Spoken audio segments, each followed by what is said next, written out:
The Roman Forum was set up in 1968 by Dietrich von Hildebrand and a couple of close associates, such as his own student, Dr. William Mara, in order to defend Humanae Vitae.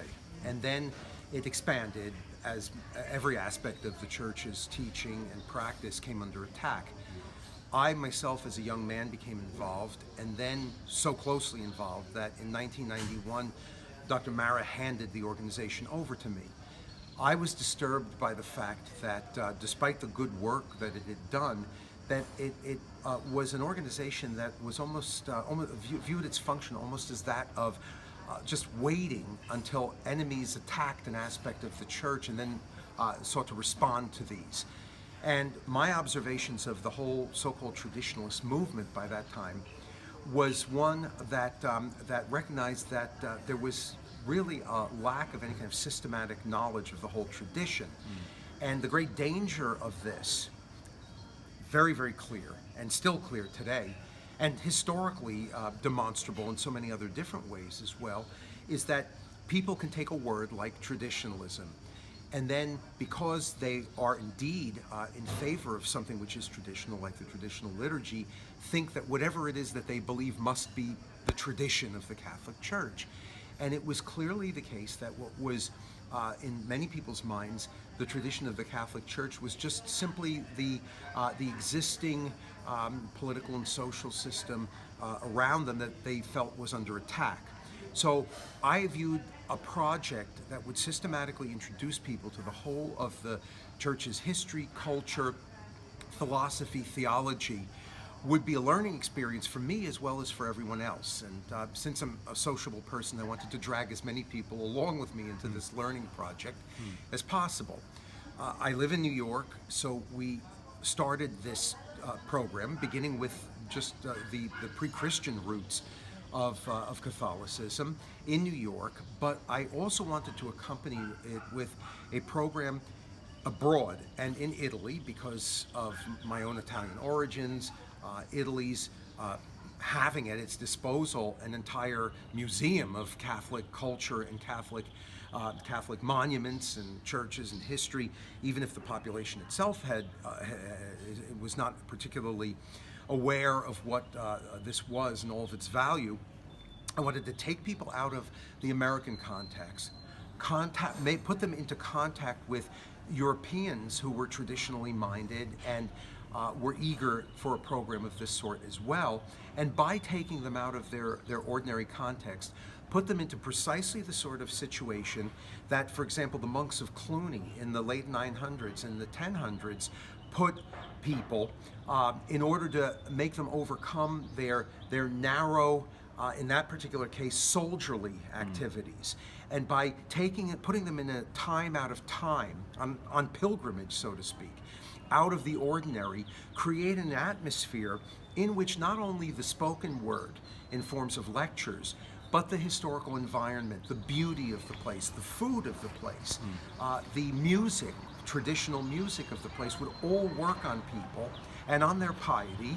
And obviously this is centered around the traditional liturgy because we were all dedicated to it, to make, to use the common word, a holistic experience. But the idea was a systematic introduction and deepening of knowledge of the whole of the tradition. This, from my standpoint, has always been the big problem, that even the best-willed people often are engaged in a reductionism, and what they want is this aspect of the Catholic tradition and not another, so that they can be very, very good at times liturgically, but awful in terms of an understanding of the social teaching of the Church. Or vice versa, you can have obviously people who are keen on the social tradition of the Church but have no understanding of its basic philosophy, theology, and liturgy. It's the fullness, because this is what was the greatest impact of von Hildebrand on me. I'm not a philosopher. I've not been anyone particularly tied to phenomenology or any other philosophical approach. Von Hildebrand for me was the great Catholic cultural figure who understood that everything had to be transformed in Christ, and therefore he had a place for music, for art, for history, for philosophy, for theology, for conviviality, for the idea of the working of the Catholic community on the individual as such, with the community not being just simply a collection of pious individuals, but the church. And so that's what this project is really all about. And in one sense, today I'm suffering from my own project, because given that music was part of it, we had last night this dance in the square, and a lot of local waltzes, which I over-danced, and my arthritis is kicking in. I'm a little suffering from it.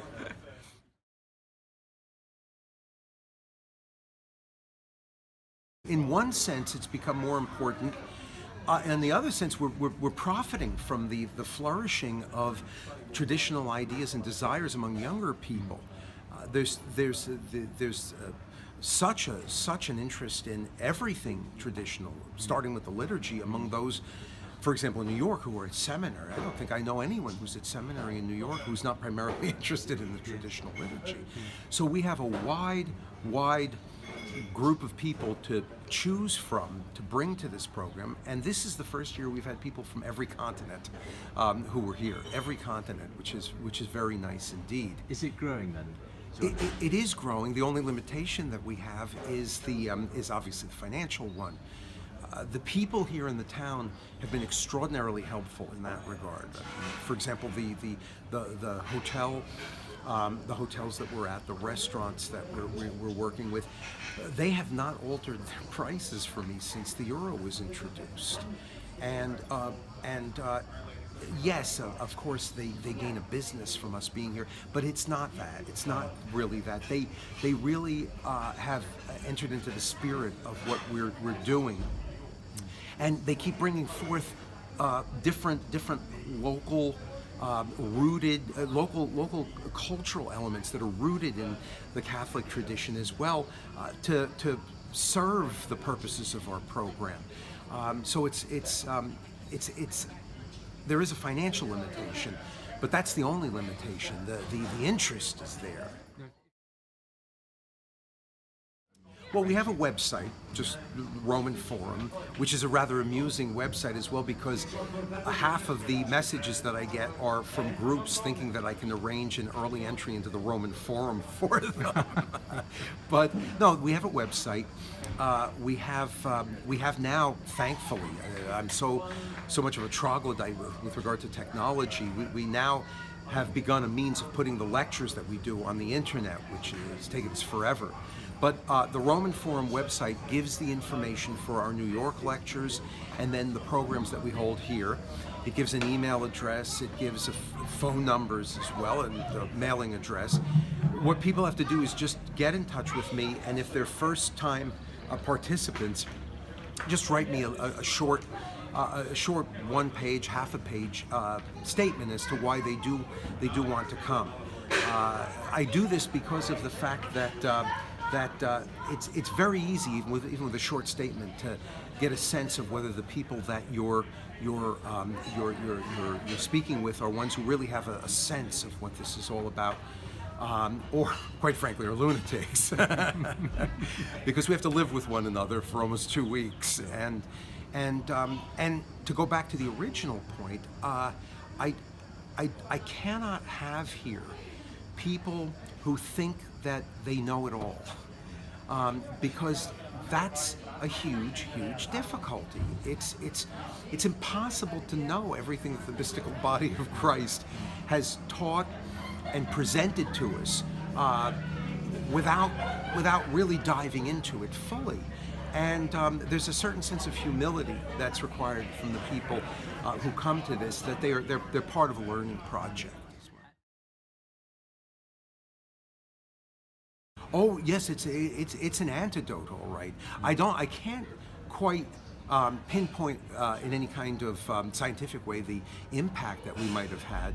I mentioned to someone else earlier today that I know there's been the impact, because every year that I get new requests, it's from people who have known about us for a long time, and as a consequence have been eager to come, but just have never made themselves known to me. I feel a little bit like, I feel a little bit, an odd analogy to make, like Zhou Enlai, who was asked in the 1960s what the impact of the French Revolution was, and he said it's too early to tell.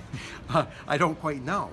But the number of priests, the number of nuns, the number of seminarians, and ordinary lay people, young people, especially. You have a bishop this. We have a bishop this year, and we know that Cardinal Burke, for example, has been eager to come. But the problem is the man is he's in such demand, and then also there's generally ordinations around this time that tire him out. No, we've got the people. We don't necessarily have the means fully to support them all. That I have purposely done because I'm an academic, because of miserable experiences of academic conferences through my entire career, where people treat participants as though they're machines that can be fed that kind of material for endless hours during the course of the day. There's nothing that hurts an appreciation of a museum worse than forcing people into it for an entire day. And there's nothing that hurts an academic experience more than thinking that people can, that the human body and soul were meant for this, for 8 hours a day. So we have one session in the morning, one session in the afternoon. We have our main mass in the middle of the day, although there's so many priests here that we have masses over the course of about 2 or 3 hours. We have plenty of time in the afternoon for taking advantage of hiking and swimming and playing tennis, doing whatever it is people want to do. And then also the table, the symposium in the ancient sense of the word, that's probably our most important teaching moment, because that's when people can discuss things outside of the formal arrangement of the classroom, eating, drinking, being joyful with one another, and really digesting everything that's been done beforehand. For me, it's been a transformative experience, and we have people here at this 25th anniversary who have been here every year. So it's a real community. It's what I feel at the beginning every year when when people start arriving, people that you've seen year after year only under these circumstances. And there's these joyful greetings with one another and embraces with one another, and then we're all gathered doing what we left off doing last year. And every time that starts, I always think of, I believe it's a homily of St. John Chrysostom, where he talks about what it's going to be like at the resurrection, when St. Peter and St. Paul are allowed to embrace one another again. And the number of these people who will be able to do so are going to rise from the soil of Rome as well. And I feel a foretaste of that with this every year, that we've all made it through another year. We're still comrades. We're still fighting the good fight. And we're doing it under a circumstance that rejuvenates us for the future.